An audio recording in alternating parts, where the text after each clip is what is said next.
address to you. We have dealt so much on the need for unity in this party. As you can see, we are all here. Your NWC as an NWC of this party remain united despite all the challenges. We have sat down, discussed all thorny issues, and trashed it out today.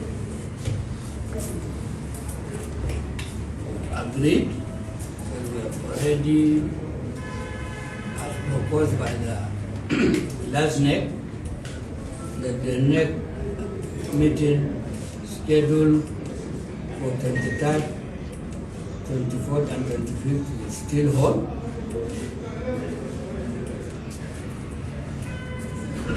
To our members, I want to bring good tidings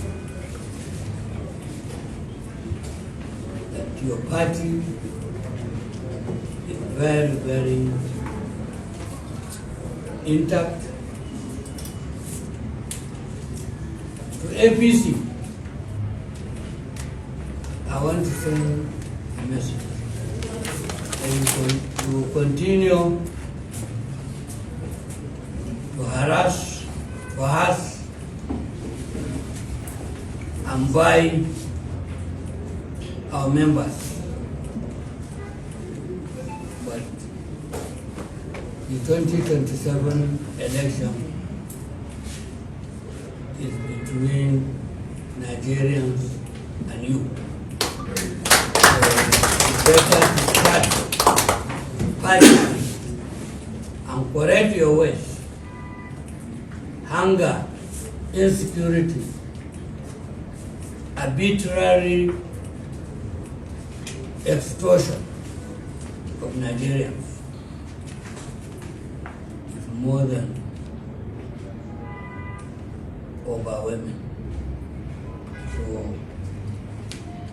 we are in a democratic setting. You should hear the yearning of people. Like I said earlier, we are not conquered.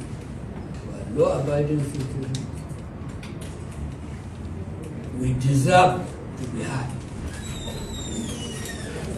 For democracy to strive, people say their mind, people should be listened to, and policies should be people's oriented. It's not for the few. Thank you, Mr. Chairman. Our leaders have already come together to give us this leadership. This is what you can see in this NWC.